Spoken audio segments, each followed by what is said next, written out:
Headquarters to all responding units. The 6th minute gets a 600 block of Dolphin Street, 600 block of Dolphin. Looks to be a vacant house. Four Chief Agent.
Hey, welcome back. Here we are in Harrisburg in the Allison Hill neighborhood. We're at the Allison Hook and Ladder Fire Company, which is located right in Allison Hill. And with me is Jason Lloyd. This is a long story, and Jason came in here as a Harrisburg fireman and showed interest in purchasing this building that was sitting vacant for a while. It's a long, drawn-out story, but very interesting to where we got today. And there's so many other people that had a hand in all this, and Jason will explain that, and we'll get to talk to some of them as well. Some of them are here today, so we're going to have some good conversations and learn a lot. So I'm going to turn it over to Jason for a minute, let him introduce himself real briefly, kind of give you an idea of what he's about and where he's coming from, and we'll have a little chat and learn more about the Allison Fire Company here in the Allison Hill neighborhood in Harrisburg, Pennsylvania. So Jason, thanks. So if you want to kind of introduce yourself, just kind of give them a rundown of how we got to where we're at today. So, moved up here in '97 to go to college. Wasn't sure if I wanted to go in the military or wanted to be a fireman, but wasn't really sure how I wanted to get there. And moved up here '97, living at the Progress Firehouse, going to school, and a friend told me about the firehouse. Didn't really know the history. I liked history, 5th generation fireman, but didn't know specific Harrisburg history. So brought me down one day. You got hooked. Yeah, and I was like, oh my gosh, big, it was horrible. I mean, it was ugly, closed down building, like in the neighborhood, but I was just like, wow, how do we save this thing? Because it was falling apart. So, long story short, wrote letters for 10 years. I think I wrote my first letter around 2000 or 2001. Didn't really get any traction until I got hired in '03. Found some members, realized that the fire company still owned it. Met Barry Buskey, Allison member, huge political figure in the fire service in Harrisburg. Long family history, Allison member. He was like, you're crazy, but he said, if you want to do this, we'll do it. And it was another 5 years from that point. Wow. So 2009 was the first time any of us had even gotten in the building since they closed it in '80. Current Allison members, historian, nobody had been in here since 1980. Wow. And downstairs were like hoarding conditions, literally a path. There was like 5 vehicles, wall to wall, just stuff. They left a member, basically just use it for storage. So, yeah. got inside, looked at how bad it was, and really, in my eyes, it was just structurally sound. And then, you know, whole long drawn out thing. The member wanted to keep it. I wanted it. Obviously, the company didn't know how to liquidate it. Do we let the member have it? You know, they wanted to let me have it because I was a fireman, wanted to restore it. Sure. He just wanted to keep using it for free storage. And it came down to a company vote that, you know, they were going to let me have first dibs at it. If I didn't want it, then they would sell it to him for the same price. And then we started working on the building. And, you know, fast forward to now, the last 10 years, you can eat the elephant, just one bite at a time. Yeah. So, you know, we just started chipping away at it, and people were like, "Oh, is it ever going to be done?" Like, you know, it's like owning a house. You know, there's always something. There's always upkeep or something. I mean, there's still a couple things to do, you know, but the heavy lifting stuff is about done. Kitchen, kind of worked our way back on the second floor into the kitchen, and obviously a lot of bathrooms and kitchens. Oh my God! I mean, I think it's like a lot of sleepless nights. Like I'm laying there, like, how in the hell are we going to do this? Yeah. Or, you know, I try and strategically thinking, oh, I need to buy this or I need to buy this like 6 months out, because I would just buy equipment or the materials, and all the guys have been helping. You know, like I said, it's always been a team effort. You know, you're an electrician, a plumber, or whatever. Hey, we're working on this, or I'm getting ready to do this. Will you come help us? And, you know, drinks and pizza, you know, feed the guys. Yeah. But yeah, I would try and plan like 6 months out, and we kind of dirt down, you know, attic, get it cleaned up down here, get the second floor cleaned up, and then we'll tackle the first floor. And the first floor is an engine bay, so there's, other than painting and trimming some windows out, not a whole lot to do. But obviously up here is just a lot. But we tried to maintain as much history as possible, so keeping the height of the ceilings, window sizes. I mean, actually we made the windows smaller, but they're still huge.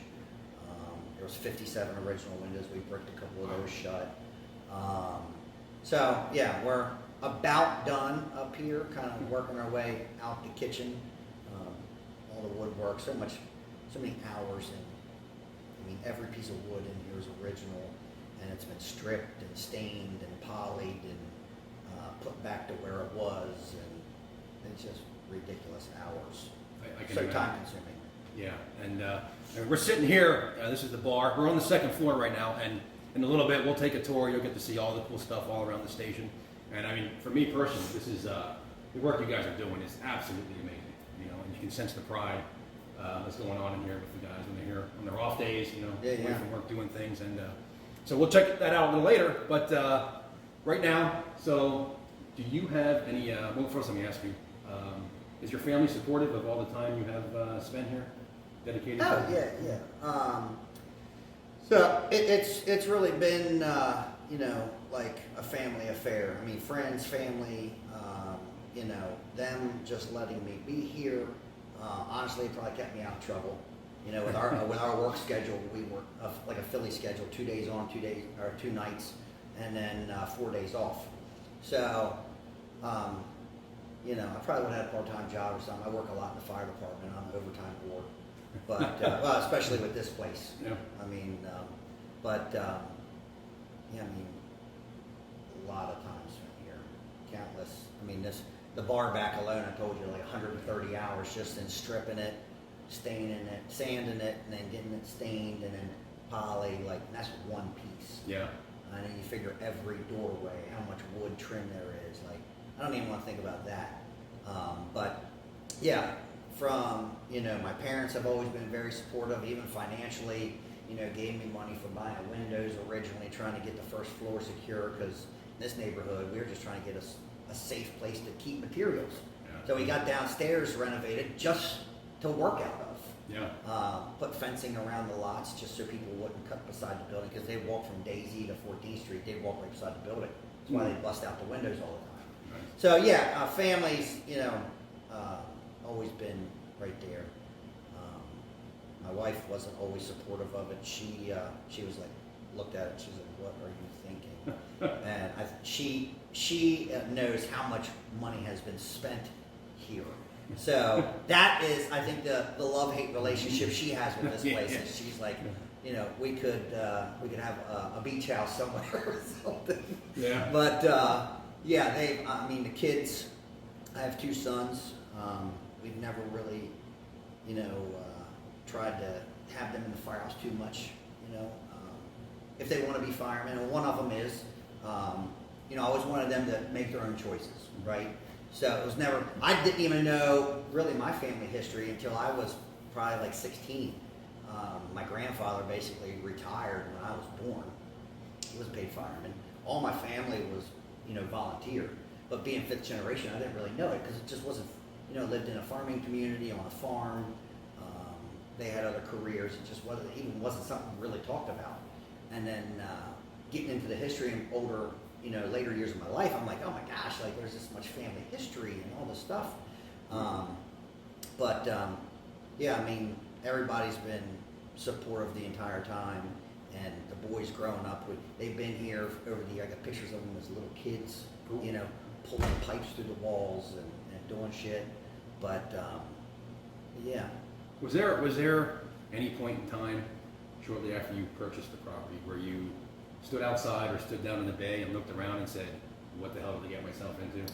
So I remember before I got the building, for 10 years, writing letters, so real quick little thing on that, trying to get the members together to conduct a meeting to liquidate the asset, because it was the only asset that they had left. And, you know, I think originally there was 8 or 9 of them still alive. Over those 5 years, a couple of them died. So then they got to a point where legally there was not enough members alive to conduct a meeting, because their bylaw said that legal quorum was 7, and I think we were at 6. So they had to reorganize legally, elect all new officers, lower the quorum to a majority of the membership, just to legally conduct business. Wow. And liquidate the asset. If they sold it to me or the member, they just had to do that. Well, that was like, one of them needed a wheelchair van. Like, it was a huge ordeal just to get them together. I would have sleepless nights just thinking about, like, oh my God, please don't let any of these guys die or something bad happen. You know, I just need them to get together. Even if they didn't sell it to me, like, there was so much time invested already at that point. Yeah. Like, you wanted to see a resolution. Sure. They're selling it to this guy, they're selling it to me, or whatever. But then, let alone get into the project, sleepless nights. Like, I remember, you know, I'm like, oh my God, how are we going to do this? Yeah. And I can give you specific, there's a couple of them. The roof, for example. The roof sagged where the lightning strike was, and some of the guys will tell you about that. It sagged, we had to raise it up, and I'm like, oh my God, like, how are we going to raise the roof? Literally raise the roof. And sleepless nights, thinking about it. I can imagine. And then, you know, the crazy thing about those stories is, it usually always turned out to be the stupidest, like, solution. You know, being in the fire service, you know, like, you're a little bit of everything. Mm-hmm. So that one example was, we just built a vertical lace post shore on a 22-degree angle, and literally screwed up the roof 3 inches on both sides. Spun it around, screwed up the other side, reinforced the roof joist, and then loosened it up, and she stayed. But for days, I could not sleep. I'm like, oh my God, like, how are we going to do this? And then the other strain always was just economically, you know, having a family, you know, all this other stuff, like stretching $1, you know, and it was like, oh my God, how are we going to do it? People have had fantastic ideas over the years, like, oh, you should do this, the window should be like this. I'm like, yeah, well, you ain't got to get it done, right? And I mean, I don't even want to think about what I've paid, you know, for this now. But yeah, I mean, struggle. It was a struggle to keep it as historically correct as possible, do the building justice, the history justice, and not do the cheapest option. You know, that's been a struggle right out the gate, let alone how do you physically do whatever you need to do. Sure. Like raising the roof. Yeah. Something like that. Large undertaking. I mean, and I'm very impressed by everything you guys have done here. And so one thing for the non-fire service people probably watching this video, late 1800s, early 1900s, when they built a firehouse in a neighborhood, it was a big deal. that was kind of the center of a neighborhood, kind of where people met up and all kinds of stuff went on. So today, it's kind of the same, but a little different. Is there anybody from this neighborhood that has come up to you personally and thanked you for kind of restoring this building so it didn't just sit here and dilapidate itself and end up getting razed? Yes. So funny story is a lady that I don't think she lives here anymore, but she lived a block down the street.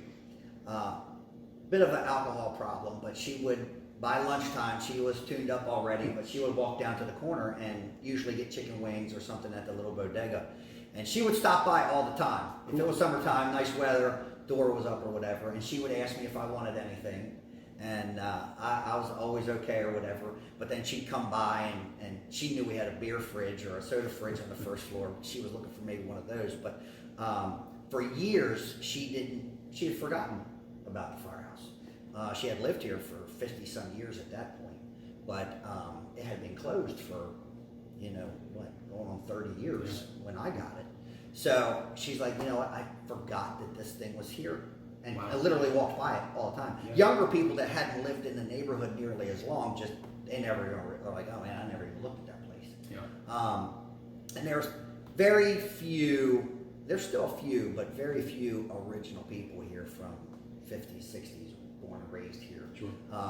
One Allison member that was using the building for storage, he grew up on 14th Street. He's still alive. He lives in Bellevue Park now, but yeah, very few of those people left. But yeah, they didn't even realize it had been closed for so long.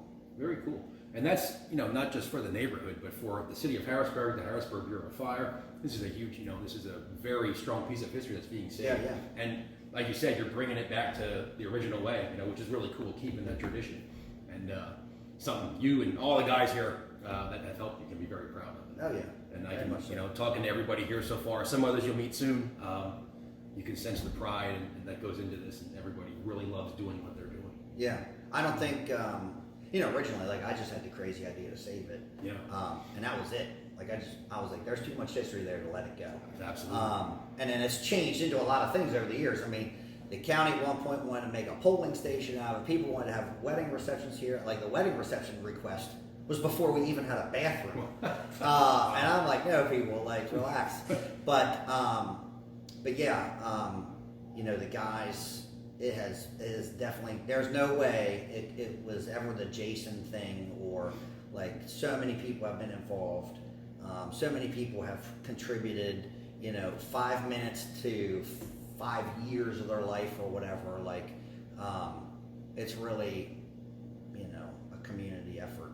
The guys, there's people from all over the country have been here, either supported the company or the efforts by buying a T-shirt or, coming to one of the fundraisers or whatever.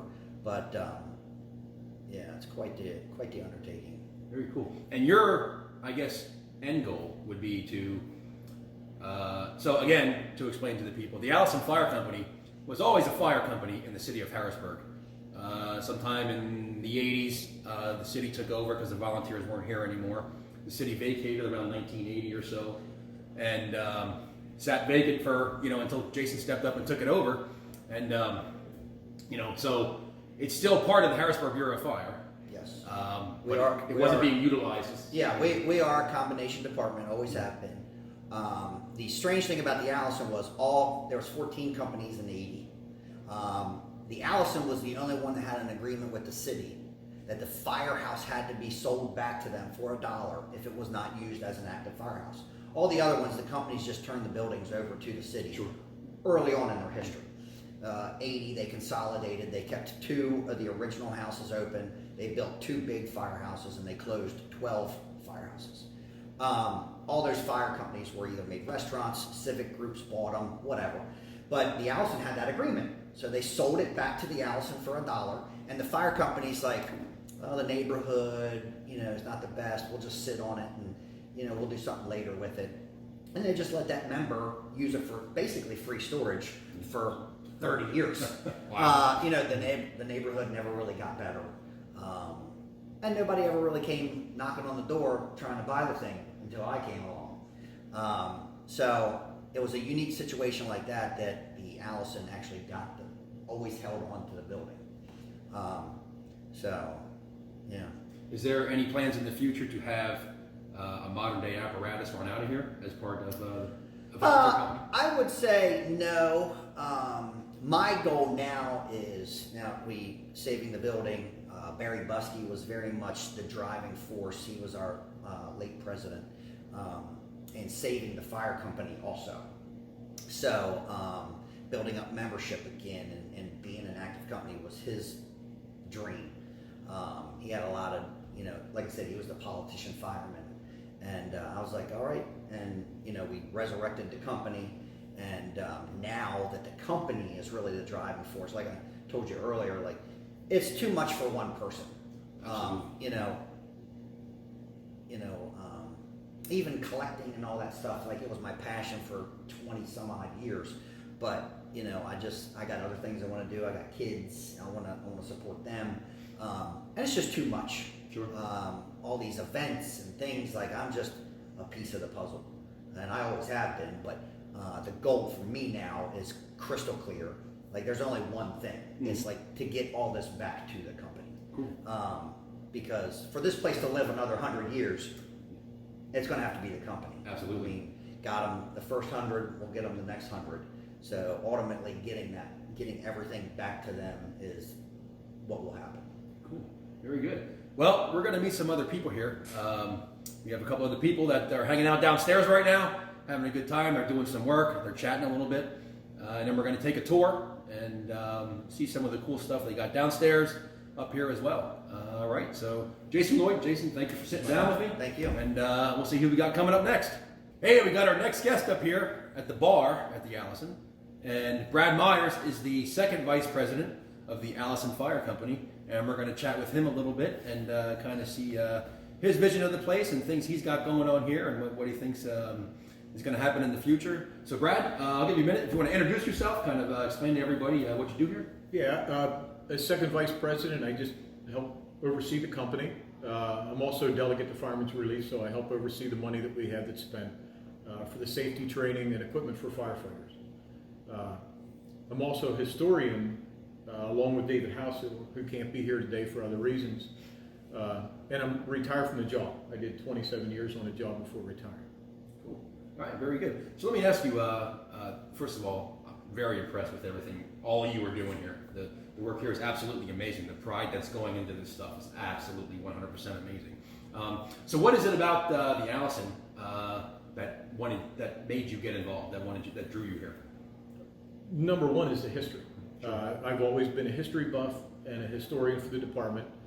There's a lot of rich history in this building. There's a lot of things that's the first to occur in this building.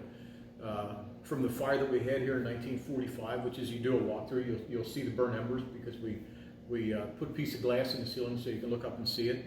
The Mack ladder truck that's sitting downstairs was the very first rig in the city to have a mobile radio in 1958 whenever we started to use radios for communications. So there's some things like that. The union used to meet here up until the day it closed, so it was a meeting place for them. The other part with this is that it has a great group of firemen, guys that are interested in the job and what they do and love what they do.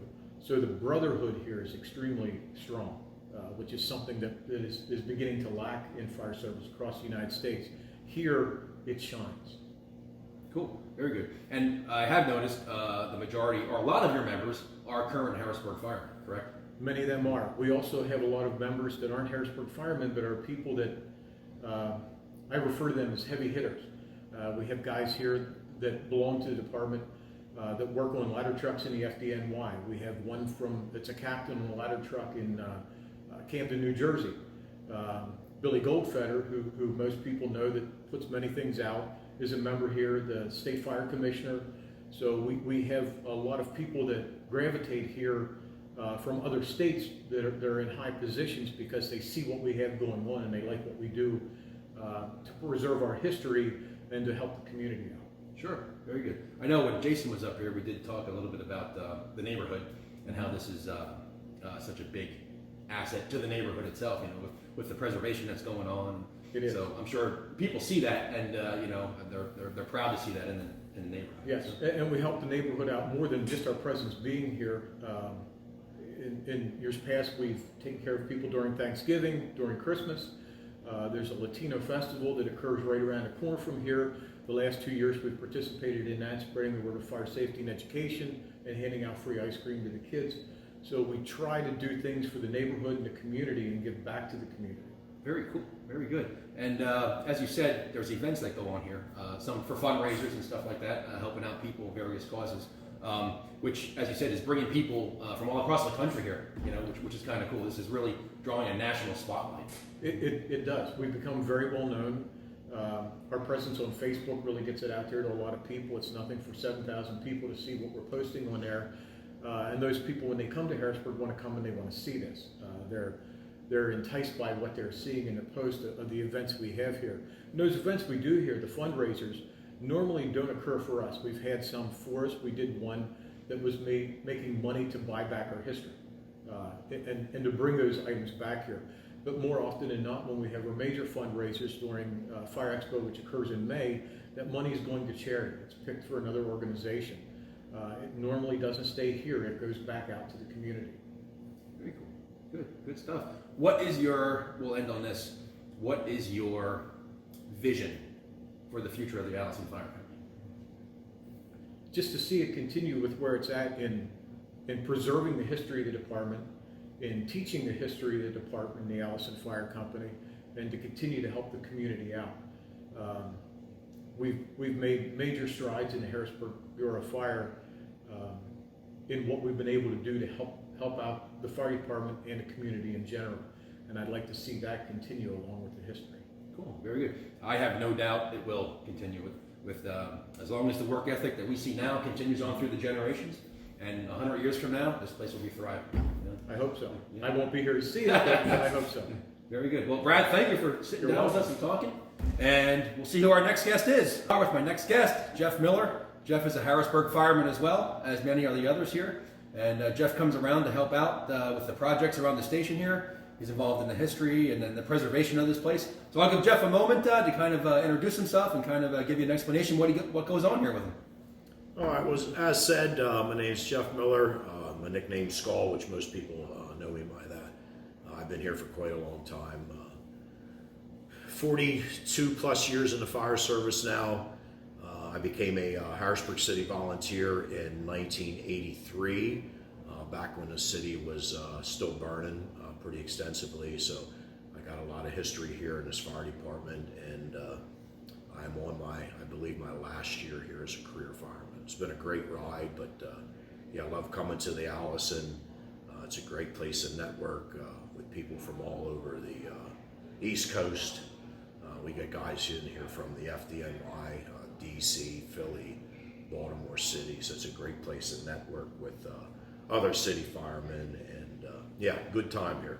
Very good. A lot of interesting people show up here. Cool. That's one thing we have talked about previously too, is the amount of fundraisers and stuff that go on here now. You know, and slowly it's progressing and becoming more popular for that, and so Yes. that's really cool. It kind of helps out different causes. And Yeah.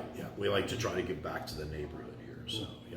very good. And do you spend a lot of your off time here, or just kind of? Yeah, pretty much so. There's a core group of guys, both volunteer and career, that on our days off we're always working on projects here. I mean, it's a 100-plus-year-old fire station, so there's always a lot to do. So, yeah, a lot of our days off are spent here. As you can see how beautiful this place is. We have the upstairs looking really good. A little bit more to do up here, but the real a lot of extensive work will have to be done downstairs to try to get that place looking in good shape. But yeah, a lot of hard work, a lot of hours spent here, but a lot of good results, as you can see. The place Absolutely. is beautiful. Yeah. Absolutely, the place excellent, man. I'm every time I look around, I'm amazed. And there's always something. You look around every time you come in here once a month, and you'll see something that's been improved. And yeah, it's really getting nice. Very cool. Yeah, Very yeah. cool. But when I walked in this morning, the front door, I walked in, there was 7 or 8 guys down there just doing something different. So there's always activity here. Oh yeah. Let me ask you. You've been coming around pretty much since the beginning of this project started. No, I was late showing up. A lot of this work, Jason and just a handful of, like I said, both career and volunteer guys, and from all over the region, started this from day one when this place was a disaster. I mean, there wasn't even any plaster left here. There was dead pigeons laying all over the place. But yeah, a core small group of guys pitched in and done a lot of work. I just showed up here a couple of years a couple years ago and just jumped in with both feet. I absolutely love it here. But yeah, Jason and the rest of the guys just did a phenomenal job. Bob Sharpie, you can see all the stained glass that he's done here. But yeah, I just showed up late and just fell in love with this place. Yeah.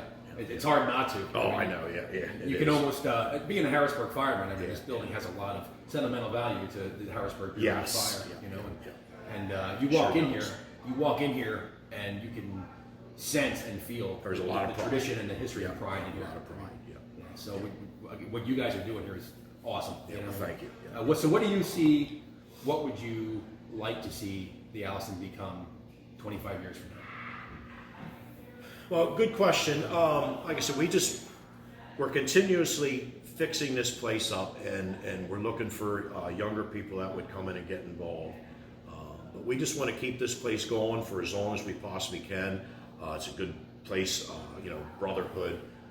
We harp on that a lot in the fire service, and some people say it's dead, and we argue that it's not.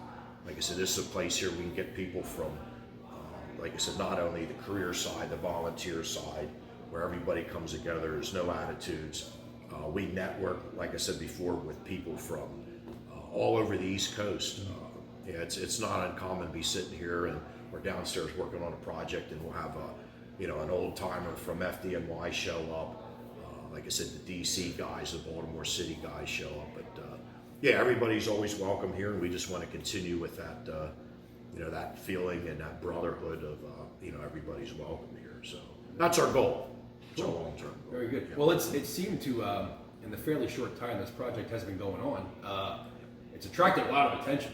I mean, it's getting national attention, and I can understand people coming from all over, other cities, other counties, other states, stopping by and checking it out, which is really cool. And if you're out there and you're in the Harrisburg area and you want to stop by, they'd be happy to show you. Oh, yeah. They love talking about the place. They love showing it. So, but Jeff, anything else you want to kind of add before we wrap this up? Yeah, like I said, just stay tuned. Social media, we post out a lot of the stuff we do. Several times throughout the year, we'll next big event will be St. Patrick's Day Parade in the city of Harrisburg. What we'll do there after the parade, we'll open up the station for all first responders, FD, PD, EMS, dispatchers. It's a safe place where we can, come up here and have fun and socialize and try to keep everybody safe that day. Pump primers, fantastic event. It's a antique muster along our beautiful riverfront here in the city. And after that event, everybody comes back here. It's another great social. The Fire Expo, I believe that's like third week in May that week, and that's always a big event here. And we just started, I'm sure the other guys have talked about it, we started a training event here. We were pretty successful in the fall of last year. We hope to expand on that a little bit more. But a lot of good stuff coming down the pike, but just, watch our social media pages, and like I said, there's always something to do here, and everybody's welcome. So. Very good. Well, Jeff, thank you for taking the time to talk to us. You bet. There you go, Jeff Miller. Hey, our next guest, Tim Walcott. Tim Walcott is the secretary of the Allison Hook and Ladder here in Harrisburg, and I'm going to give him a moment to kind of introduce himself, give you an idea of where he's coming from, and then we'll talk to him a little bit. Tim? Yeah, I'm Tim Walcott. I'm the new secretary of the Allison, elected this year. Joined the Allison a year and a half ago, and been involved in a lot of the projects, and we've been working to get things back to the historical, preserving the ways of the firehouse and back to the original setting here. So on a couple committees, mainly help leading the charge with the brass committee, getting the fire poles back mounted in the station and in service, and just going about that. So Cool. Very good. Well, as I told the others, come in here and very impressed from the moment I stepped in. This is my first time here, so you guys, amazing. You're doing amazing work here. Amazing work, and the history that you feel when you walk in this place is truly amazing. yeah, there was a lot. We have a lot of.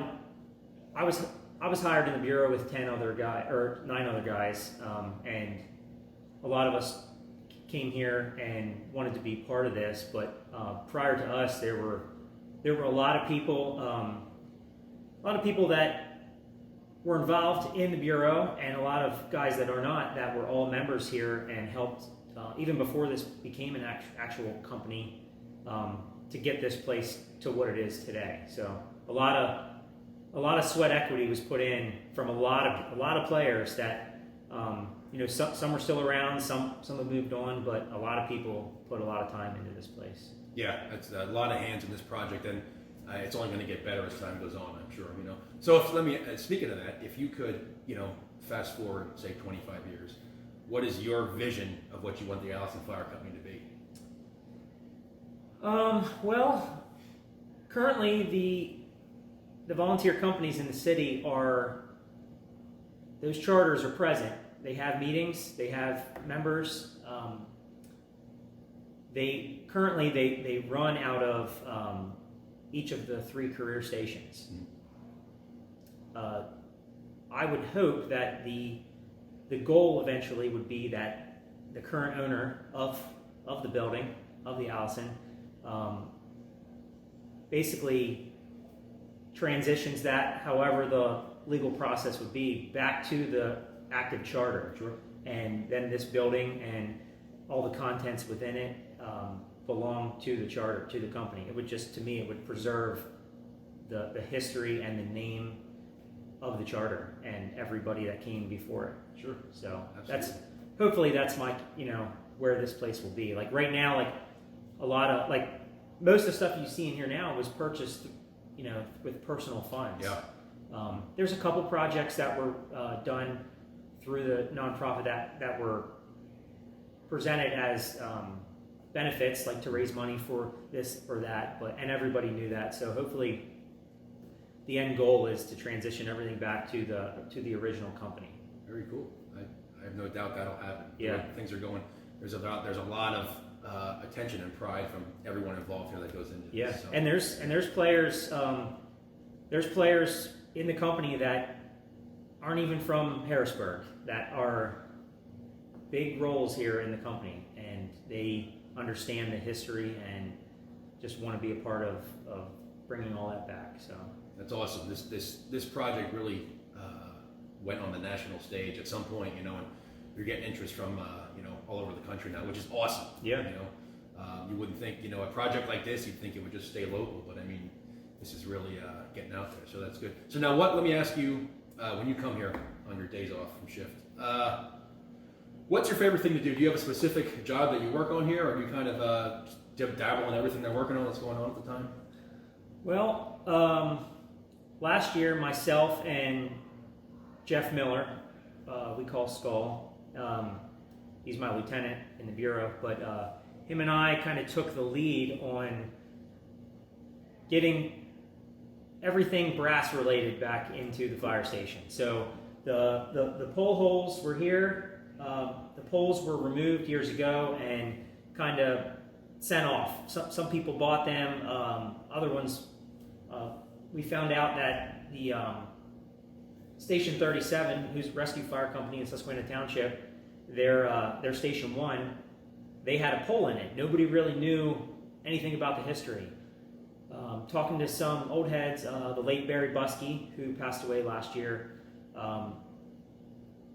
there was talk that they may have that pole. We looked in the original ledger with meeting minutes and found that the company gave that pole to the company up there. So we contacted them and worked a deal out that they agreed to give us the pole back and the bird cage and everything. So Cool. We found a pole from some other players down in Maryland and basically got a pole back. That was the trade. We cleaned the pole up for them, installed it in the firehouse, got the pole here, and that's the pole we have in service right now. We've located 2 other poles. One is at the museum, the PA National Fire Museum, which is the old Riley Fire Station. Mm-hmm. And we're in talks to work a trade or some type of deal back to get that pole back. Cool. And we also have contact with a lady that has the third pole. Wow. So we're looking for the fourth. We have some avenues that we think it might be, but we're definitely going to have 3 full poles back in the station. Nice. So That's amazing to me how you were able to track down something like a pole. I mean, how would you be able? You think, Yeah. how would you be able to do that? You just Oh. did it. You know. Jason talks. For over 10 years he had this firehouse and the pole holes and everything, and we kind of, it was wild. A lot of people came into the picture last year. Some guys from New York City Fire Department, they came up, and we just started sanding the pole holes, getting them back together, and I kind of took the charge on the logistics of everything we needed for the poles and everything, and we got this pole back here in the bunk room in service. And next thing you know, like that, 2 other poles were located, and 3 of the 4 were located like within a 2-month span, and it was just wild how that fell. Yeah. And then we the other brass project we did was the watch desk. So for years the watch desk sat there. It's a raised circumference of tile, and we had an old picture, I believe, from the 60s or 70s, and I worked with a company out of Miami to get the radiuses of the watch desk out of brass, and we had the vertical pieces of the brass, and we basically have gotten the watch desk back to the 1960s era. Cool. As it sits down there right now. Good stuff. That's really cool. That's fascinating. Yep. And like I said, everything just fell in place for you. You Yeah. got that original stuff. Yeah. Cool. So you're kind of the brass man then around here, I guess? Yeah, myself and Jeff, yeah. Cool. Very cool. Yep. All right. Well, there you have it. Tim Walcott, Secretary of the Allison Fire Company. And we're going to take a walk down the spiral staircase, head downstairs. We're going to have a nice little group conversation with everyone that's here today. Let's go check it out. The tiller is the original ladder truck that ran out of the Allison here. It's a 1957 B model Mack with an 85-foot maximum aerial. The truck originally cost $39,000 and some change in 1957. It replaced the Allison tiller that is at the Pennsylvania National Fire Museum. I believe it was a BQ Mack. But this was the first hydraulically driven aerial in the city. Everything before this was wood ladder, gear, or spring-driven aerials. So this was the first hydraulically driven steel aerial that the city had purchased. Originally, it did have aluminum ladders on it. When the city sold it years later, they put the wood ladders on it to get rid of them. And somehow over the years, the wood ladders just always stayed with it. So you'll see wood ladders on it now. They are original HFD wood ladders that the city was just getting rid of in '83 when they sold it. But anyway, this truck ran through, all the war years. You figure 57, all of the 60s, 70s. It went into reserve status around 77, 78. The city held on to it for a couple of years. It floated from station to station as a reserve, but they sold it in 1983 to the Mount Joy Fire Company. We had a couple guys on the job from Mount Joy. They were trying to get started in the truck company business, so they lined up a deal for 3 air packs for the truck. They put about another $12,000 or $14,000 in it, got it serviceable, and they ran it for another decade. And ultimately, they end up selling it to a collector named Jan Roush outside of Michigan, Detroit, Michigan, in early 90s, 92, 93, somewhere around there. I contacted her trying to get the building. It didn't seem like the building was going to happen. I went to the historian, asked about the truck, got her information, and luckily they were fantastic people. They let us bring the truck home in '09. I always tell people that I bought the truck, and obviously the truck and the firehouse. The fire truck cost more than the firehouse. But anyway, it is in original condition. You'll see that the tractor is cleaned up better. Years ago, the collectors, Jan in Michigan, they would take the truck to shows in Canada, going across the border and stuff. They blew the engine up. So they dropped the trailer in a train museum and totally redid the tractor. That's why the tractor looks nicer than the trailer, but they are both original to each other. They've been separated once or twice for maintenance stuff, but they are original pieces to each other. The truck went on, historian Halcyon will argue that it was one of the busiest trucks, in the country, per capita, the amount of fires it went to, and the years that it was in service. There's just tremendous amounts of history with the truck. Some of the displays we have some original photos from the truck, original brand new at the factory, different groups, shots over the years, different firehouses, big fires where we almost killed guys. In the 69 or 70, there was riots in the city. They actually put plexiglass on all the rigs to protect the firemen from rioters. You can see the plexiglass on some of them. Power shot, Mac Power magazine. They were boasting about how many Macs were in cities, and they did a shot up at the State Farm Show because we were all Macs at the time, mainly B models. I think there was one or two L models and even a C model. But Mount Joy Fire Company, when they got it, they made a truck 7.5, and then Jan and Bill out in Michigan when they got it, and then the picture of my family. But some really good photos of the truck, and actually the entire history of the ladder truck is right here. It's about 45, a little over 45, or a little 44, 6 inches. It did work for the most part. A couple years ago we did a funeral and we got to do some hydraulic stuff to it, but it does operate. You can put it in PTO and everything functions. Okay, this would be considered a watch room at the Allison Hook and Ladder number 2. This is where someone would have set to monitor the fire calls and take in the fire alarm telegraph system that was working. The system itself, which includes the box back here, the bells and everything, was installed in the city of Harrisburg in 1874. At the time, it was only 4 boxes. The system remained in service until 1991, when it was removed from service, and at that time there was over 220 boxes. The boxes would have been located on pedestals like you see there on telephone poles throughout the city and interconnected through wires back to City Hall to a fire alarm telegraph room, where then the information would have come out to here. When it come out to here, it would make the register punch in the code, which every box has a number on, so it would be a code anywhere from 2 to 3 digits, and it would sound that alarm 4 times, punching that in and ringing the bells. Whenever it did that, an individual here would have pulled out the card from the card file that coincided with the box that was being pulled. That would give them the address of the incident, and would also give them the apparatus that was due on the call. So they then knew that they were due to respond on the alarm. What's here right now, the box is one that would have been installed in the 30s.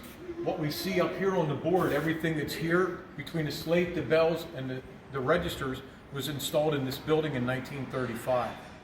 To hear the system work and what it would have sounded like. This firebox, box 221, was located on the corner of Cameron and Magnolia. On 1 June 1941, the box was activated for what turned out to be a false alarm. While operating at the scene, firefighter William Metzger was struck and killed by an automobile.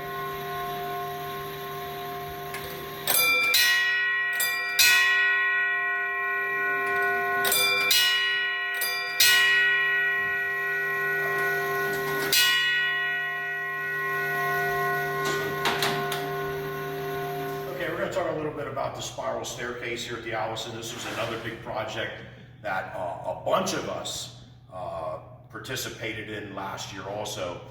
A little bit of history about the spiral staircases. People are like, why are these in the fire stations?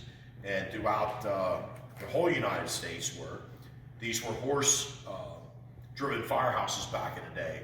So the horses always wanted to be with the men. And if you had a traditional staircase, believe it or not, the horses would actually climb the stairs to be with the guys. They just had that big connection. So that wasn't going to work quite obviously. So that's why you see these spiral staircases. The horses were not going to, get up to the second floor and want to be with the guys back in the day.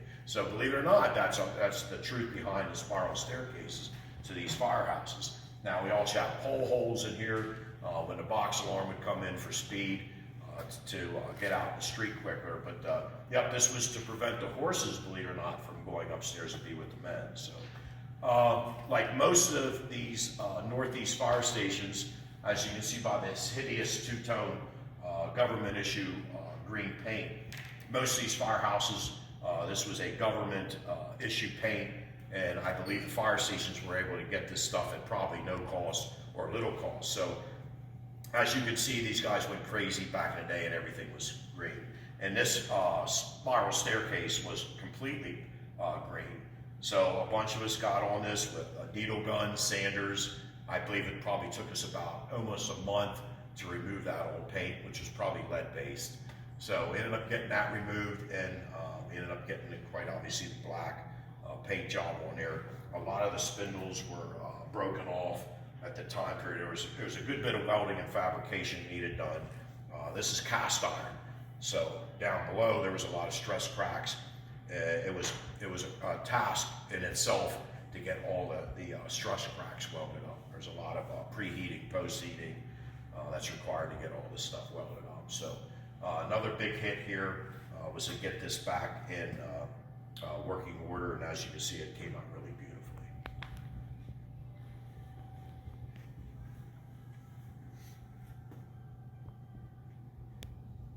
Okay guys, we're going to talk a little bit about the Allison Hook and Ladder bell. The Pennsylvania National Fire Museum was gracious enough to let us take possession over this. They had this at the museum for several years on display, and we're slowly but surely bringing a lot of the Allison history back. So last year we brought this back, and we are in the process right now, as you can see, trying to clean things up. The yoke, we're starting to paint, we're starting to sand down the wood. We'll stain that and poly that and get that presentable. A little bit about the history of this. Most of these older fire stations, these are 2,000, this one in particular is a 2,000-pound bell. So as time went on, and when these old firehouses fell into disrepair, one of the main things that started to go south first was the bell tower. It just couldn't take that fatigue of all that weight. So that's why you see a lot of these fire stations, they had to remove the bell because it was going to collapse the fire station. So back in the day, the same thing happened here. They had to remove the bell, and hence it's just been on display. So we're getting ready to redo this, and like I said, it's a big hit for the Allison to have this piece of our history back on display here at the fire station.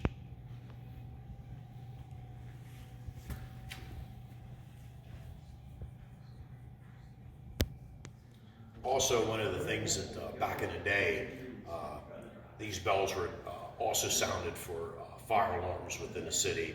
So it would actually ring out the bell, the box alarm that went in, it would actually gong that out. And another fire department tradition would be to call the members to meeting. And we had recently just brought that back in to flavor. So every meeting night, the bell gets rang one time to call the guys to the meeting night. So we'll give it a quick ring here. So.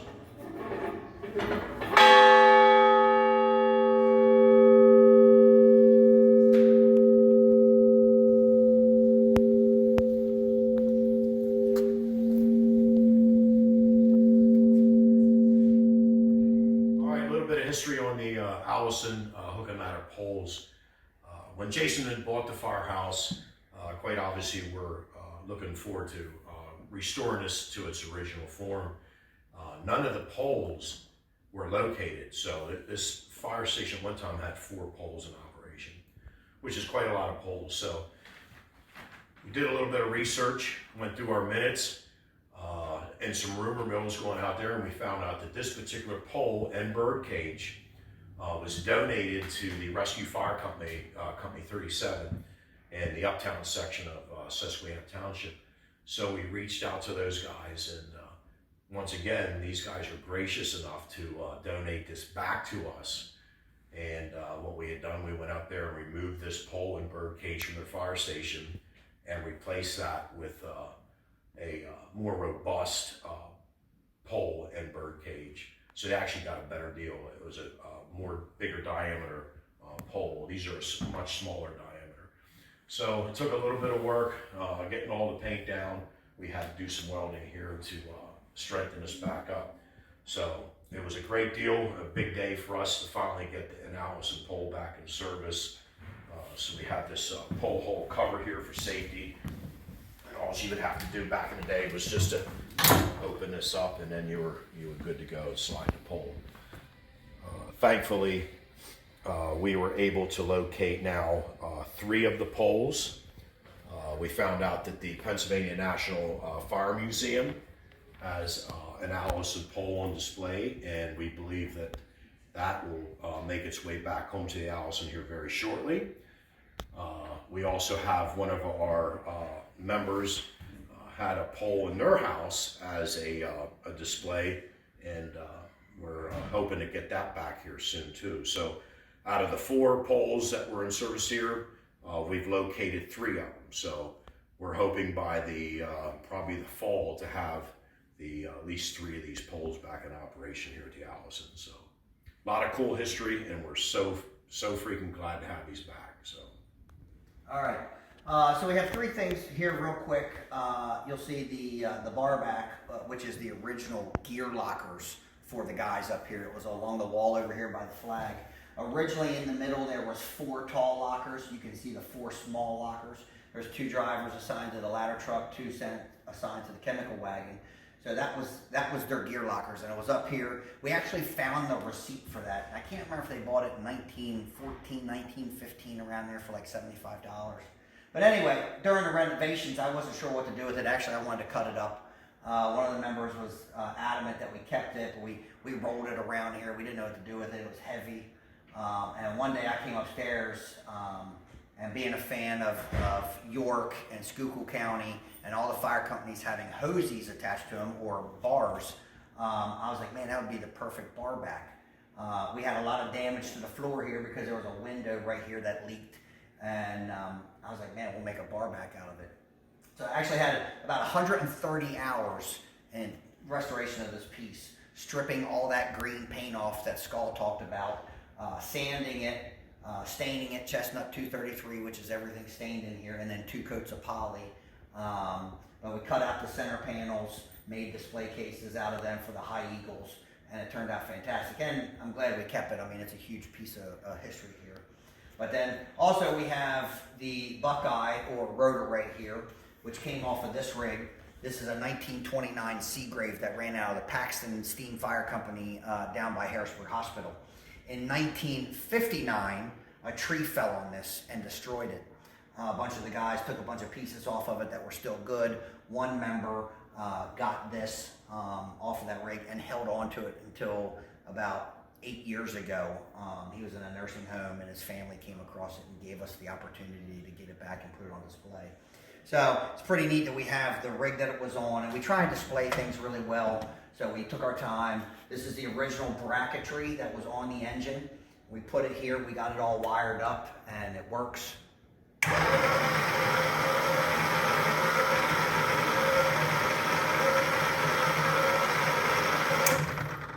So pretty cool to have that piece from that rig from so long ago still working and on display. And then the third piece is this picture here.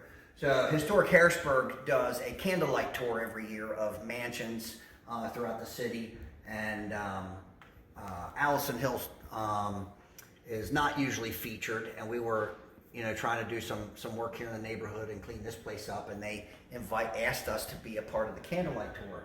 So I was a little reluctant. I didn't know how many people were going to come to 14th Street, but we opened the firehouse. We really did not have the second floor completed like it is now. Still very much a workshop.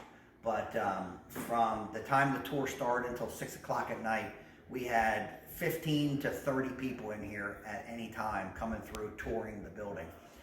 So there's people, it's a fundraiser for Historic Harrisburg. They buy their tickets, and then you get to go to 5 or 6 mansions throughout the city, and they actually used us.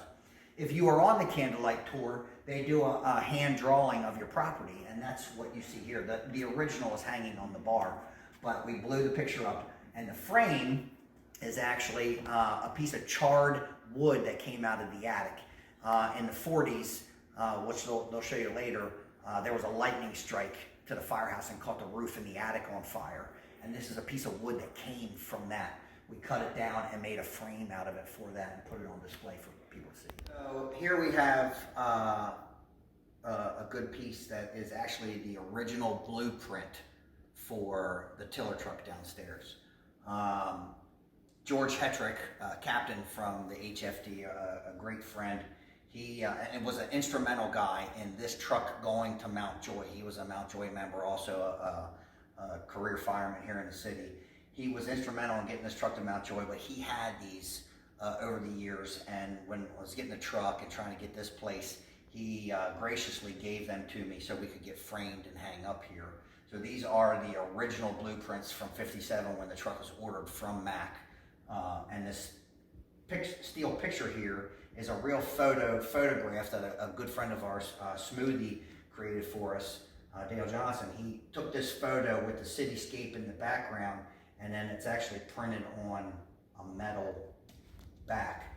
But just a nice image of the truck to tie in with the original blueprints. In 1945, there was a storm occurred. During that storm, the building suffered a lightning strike. When it struck the building, it caught the attic and the rafters on fire. Noticing that they had a problem in the building, the firemen went downstairs, got a chemical line off of one of the chemical engines, brought it up and began to fight the fire.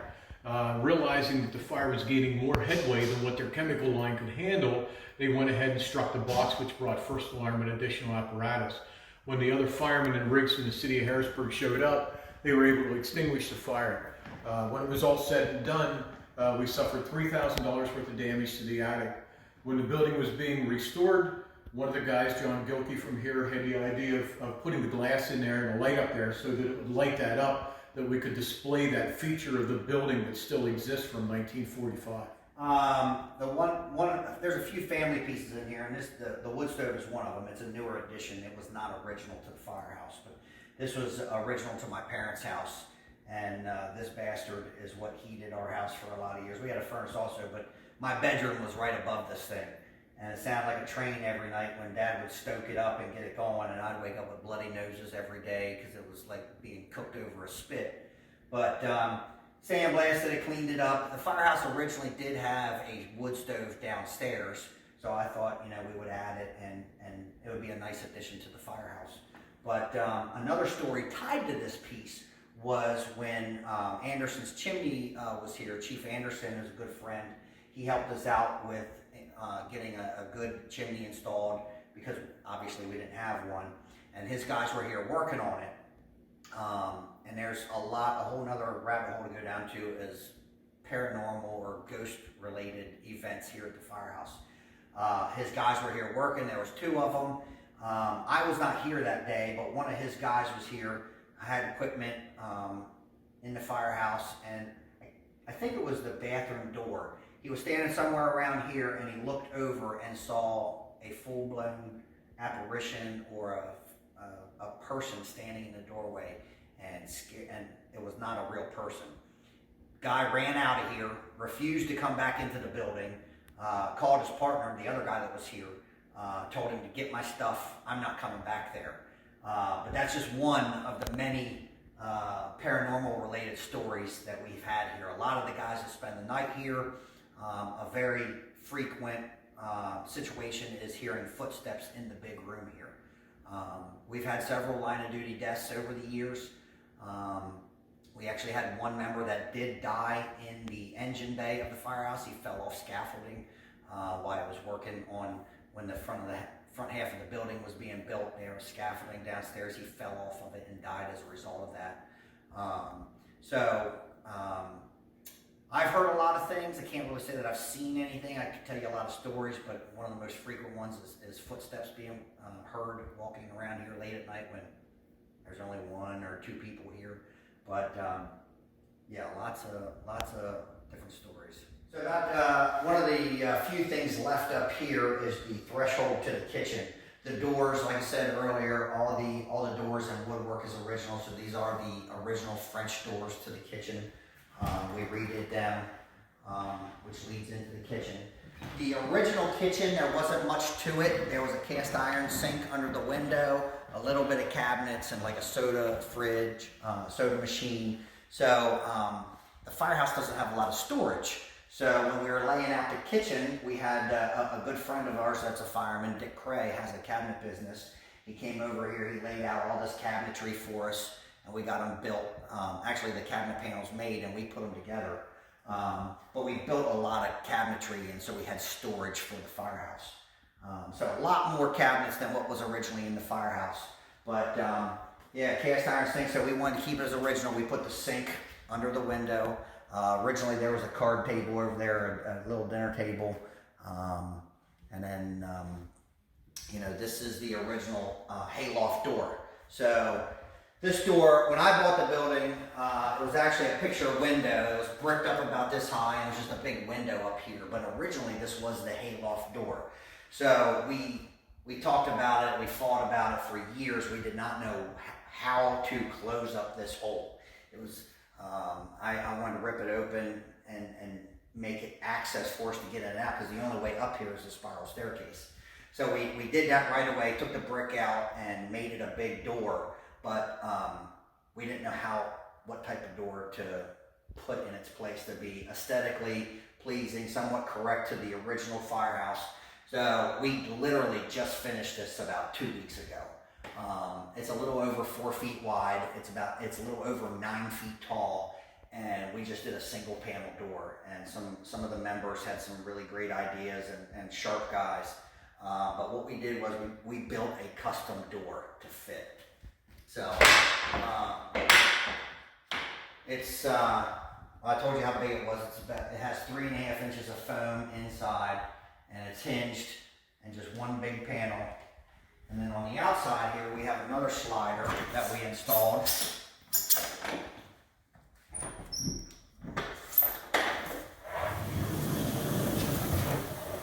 Which takes us out to our rear deck area.